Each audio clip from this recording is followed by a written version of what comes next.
আসসালামু আলাইকুম, ঈদ মোবারক। খুশির এই খবরগুলো ছড়িয়ে দিতে চাই আপনাদের কাছে, আর আপনাদের কাছে দুইটাই রিকোয়েস্ট থাকে। প্রথম হচ্ছে দোয়া। দেখেন, দোয়ার একটা বরকত আছে। আমরা তো আর গিয়ে সরাসরি যুদ্ধে অংশগ্রহণ করতে পারবো না, সেই জন্য যেই জায়গায় আছেন সেই জায়গা থেকে দোয়া করবেন, আল্লাহ যেন ইরানকে সফলতা দান করে। নাম্বার 2, এই খবরগুলো শেয়ারের মাধ্যমে ছড়িয়ে দিবেন, কারণ আমাদের কমেন্টেও দেখবেন বহুত লেসপেন্সার আছে যারা ইরানের এই সফল অভিযানগুলোকে পছন্দ করছে না। আর আরেকটা কথা বলি আমাদের সুন্নি ভাইদেরকে, এখানে অনেকে শিয়া সুন্নি বিভাজনের মধ্যে এসে ইরানের বিরুদ্ধে ইসরায়েলের যে অভিযান সেটাকে অনেকে বাহবা দিচ্ছেন, অনেকে বিভিন্ন ধরনের বক্তব্য দিচ্ছেন। কিন্তু আপনি দেখেন, আজকে ইরানের বিপরীতে যে আমাদের সুন্নি ভিত্তিক যে রাষ্ট্রগুলো আছে তাদের কারোর ভূমিকা আপনি দেখছেন কোথাও কোনো বীরের মতন আছে? সবগুলা লেসপেন্সার হয়ে আছে। সুতরাং শিয়া সুন্নির বিভাদ পরে রাইট নাও ইরানকে সাপোর্ট দেওয়া আমাদের নৈতিক দায়িত্ব। ইরান এবং ইসরায়েলের মধ্যে চলমান যুদ্ধে ইরান বলছে আজকে যে হামলা চালিয়েছে এটা তাদের ইতিহাসের সবচেয়ে বড় এবং তীব্র হামলা। পুরো ইসরায়েল জুড়ে, রাজধানী তেল আবিব থেকে শুরু করে জেরুজালেম থেকে শুরু করে পুরো ইসরায়েল জুড়ে অ্যালার্ম বাজতে শুরু করেছে। ইসরায়েলের রাজধানী তেল আবিব ছেড়ে শত শত মানুষ পালাচ্ছে, কেউ বা আশ্রয় নিয়েছে আজকে নিরাপদ বাংকারে। বিভিন্ন জায়গায় একযোগে চালানো হয়েছে ইরানের সফল এই হামলা। আপনার এই মুহূর্তে আমরা যদি দেখি যে ইরানের হামলায় সর্বশেষ তথ্য হচ্ছে 220 জন নিহত হয়েছে। সংখ্যাটা কাছাকাছি চলে আসছে, আমাদের সংখ্যাটা 600 পার হয়ে গেছে, আর ইসরায়েলের সংখ্যাটা 220-এ আছে, বাট কাছাকাছি যাচ্ছি আমরা। আর আমরা যদি দেখি চলমান যুদ্ধে আমাদের টোটাল আপডেটটা হচ্ছে বিবিসির লাইভ প্রতিবেদনে জানানো হয়েছে জেরুজালেমে বেশ কয়েকটি বিস্ফোরণের ঘটনা ঘটেছে, তেল আবিবেও বিস্ফোরণ ঘটেছে। আইডিএফ বলছে ইসরায়েলে নতুন করে ক্ষেপণাস্ত্র হামলা চালাচ্ছে আপনার ইরান, আর এতে বিভিন্ন বাস, বিভিন্ন আবাসিক ভবন, বিভিন্ন অনাবাসিক ভবন, বিভিন্ন সামরিক ঘাঁটি, বিভিন্ন গোয়েন্দাদের যে ডিপার্টমেন্টগুলো আছে একের পর এক সুনিপুণ দক্ষতা নিয়ে এবারের এই অভিযান চলেছে। অপরদিকে এই হামলাকে প্রতিনিয়ত অবজারভেশন করছে মার্কিন প্রেসিডেন্ট ডোনাল্ড ট্রাম্প। হোয়াইট হাউসের সিচুয়েশন রুমে আকস্মিক নিজের জাতীয় নিরাপত্তা দলের সদস্যদের নিয়ে বৈঠক ডেকেছে ডোনাল্ড ট্রাম্প। অলরেডি ইসরায়েলের প্রধানমন্ত্রী নেহো বর্তমান পরিস্থিতিতে করণীয় কি তার জন্য আমেরিকার পরামর্শ চাচ্ছে। অপরদিকে মার্কিন যুক্তরাষ্ট্র তাদের নাগরিকদেরকে ইসরায়েল থেকে বের করে আনার জন্য চেষ্টা করলেও সম্ভবপর হচ্ছে না, কারণ ইসরায়েলের আকাশে প্রতি মুহূর্তে এই মুহূর্তে ক্ষেপণাস্ত্র হামলা চলছে। আভ্যন্তরীণ ফ্লাইটগুলো আজকে সবগুলো বন্ধ করে দেওয়া হয়েছে, কোনো বিমান ইসরায়েল থেকে উড়ছে না, কোনোটা ঢুকছেও না। এই পরিস্থিতিতে ইসরায়েলের জনগণের মধ্যে যারা ইসরায়েল ত্যাগ করে অন্য কোথাও যাওয়ার চেষ্টা করতেছে তাদেরও যাওয়ার সুযোগ আছে না। অপরদিকে ইরান বলছে আরো বড় জবাব দেওয়া হবে। আজকের এই সফল হামলার পর ইরানের আইআরজিসির পক্ষ থেকে, সশস্ত্র বাহিনীর পক্ষ থেকে, সর্বোচ্চ নেতার পক্ষ থেকে বার্তা দেওয়া হয়েছে ইসরায়েলের রাজধানী তেল আবিব এটা যেন খালি করা হয়। কেন? আরো বড় ধরনের অভিযান চালানোর জন্য প্রস্তুতি নিচ্ছে। অপরদিকে ইরানের পক্ষে চীন, রাশিয়া কূটনৈতিকভাবে যতগুলো বৈঠক হচ্ছে সেইখানেও শক্ত সাপোর্ট দিয়ে যাচ্ছে। এমনকি ধারণা করা হচ্ছে আজকে রাতে আরো একটা বড় অভিযান পরিচালনা করবে ইরান। এই মুহূর্তে ইরানের বিরুদ্ধে ইসরায়েলের যে আকাশ প্রতিরক্ষা সিস্টেম খুব বেশি আর কাজে দিচ্ছে না এই মুহূর্তে, বাকিটা আল্লাহর ইচ্ছা। আমেরিকা সর্বোচ্চ সাপোর্ট করছে। জার্মানি ইসরায়েলের সুরক্ষার জন্য অত্যাধুনিক প্রযুক্তির আকাশ প্রতিরক্ষা সিস্টেম পাঠাচ্ছে, এমনকি ইরানের বিরুদ্ধে সার্বিক সহযোগিতা দেওয়ার জন্য ঘোষণা করেছে। ইউরোপীয় ইউনিয়ন ইসরায়েলের পাশে দাঁড়িয়েছে। ইরানের পাশে কে? পাকিস্তান অলরেডি ডরাইলা আওয়াজে পাকিস্তান তারা তাদের সীমান্ত বন্ধ করে দিছে।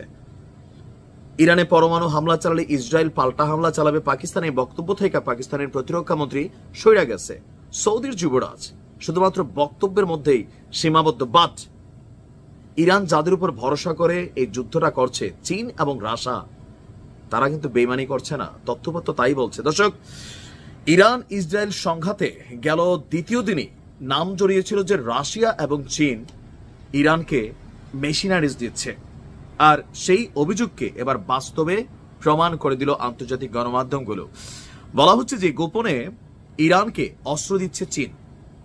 ইরানের রাজধানী তেহরানে গতকালকে বেইজিং এর একটি কার্গো বিমান নেমেছে। আর সেই কার্গো বিমানটি নামার পর থেকেই শুরু হয়েছে জল্পনা কল্পনা। মিডিয়ার প্রতিবেদনে দাবি করা হয়েছে এই বিমানটি আকাশে থাকতেই ট্রান্সপন্ডার বন্ধ করে দিয়েছিল ইরান এবং চীনের এই কার্গো বিমানটি, যাতে রাডারে সেই বিমানের অস্তিত্ব ধরা না পড়ে। সেই থেকেই বলা হচ্ছে যে তাহলে কি গোপনে ইরানকে বিপুল পরিমাণ অস্ত্র সরবরাহ করছে চীন? কার্গো বিমান তো বোঝেন, যেগুলো দিয়ে মালামাল বহন করা হয়। এই কার্গো বিমানের মধ্যে যুদ্ধের এই পরিস্থিতিতে কি পাঠিয়েছে চীন? নির্ভরযোগ্য সূত্র না থাকলেও বিভিন্ন গণমাধ্যমগুলো বলছে যে এভাবে ট্রান্সপন্ডার বন্ধ করে ওই বিমানের অবতরণের ঘটনা কোনো সাধারণ ঘটনা নয়, গোপন কোনো অভিযানের দিকেই ইঙ্গিত করে বলে জানিয়েছে গণমাধ্যমগুলো। আর সকলেরই জানা ইরানের সঙ্গে চীনের সামরিক এবং কৌশলগত সম্পর্ক রয়েছে।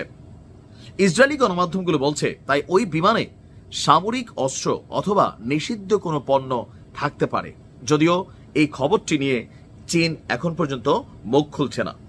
এরই মধ্যে ইরানকে কন্টিনিউ হুমকি দিয়ে যাচ্ছে মার্কিন প্রেসিডেন্ট ডোনাল্ড ট্রাম্প। জাতিসংঘ থেকে শুরু করে বিভিন্ন জায়গায় ইরানকে সাইজ করার জন্য নানান ধরনের সিদ্ধান্ত নেওয়ার পায়তারা করছে, কিন্তু সেখানেও বাদ সাধছে রাশিয়া এবং চীন। তারা বরাবরই ইরানের পক্ষে তাদের অবস্থান রেখেছে। তারা মনে করবে কেন ভাই? এটা তো সরাসরি যে প্রথম হামলা কে চালাইছে? ইসরায়েল চালাইছে। টার্গেট কাদের কি করছে? সাধারণ কোনো যে একটা পরমাণু স্থাপনা কেন্দ্র নো, রাজধানী তেহরান থেকে শুরু করে বিভিন্ন দেশে বিভিন্ন শহরে ছড়িয়ে ছিটিয়ে থাকা পরমাণু বিজ্ঞানী, বিভিন্ন বাহিনীর প্রধান, তাদেরকে শেষ করে দেওয়া হয়েছে। তো স্বাভাবিকভাবে পুরো ঘটনা গভীরভাবে পর্যবেক্ষণের কথার পাশাপাশি তেহরানের পাশে সর্বাত্মক সহযোগিতা করার ঘোষণা দিয়েছিল চীন। এখন চীন, রাশিয়া, তুরস্ক, পাকিস্তান, সৌদি আরব সহ এই রাষ্ট্রগুলো কথা বললেও আমি বললাম না যে শক্তিশালী ভূমিকায় আছে চীন এবং রাশিয়া। যেই ভূমিকাটা আরব রাষ্ট্রগুলো রাখা দরকার, আপনি পাচ্ছেন কারোর কাছ থেকে এরকম বক্তব্য মুখে মুখে, এটা করতে হবে সেটা করতে হবে, কিন্তু পাট ডরাইলে সব।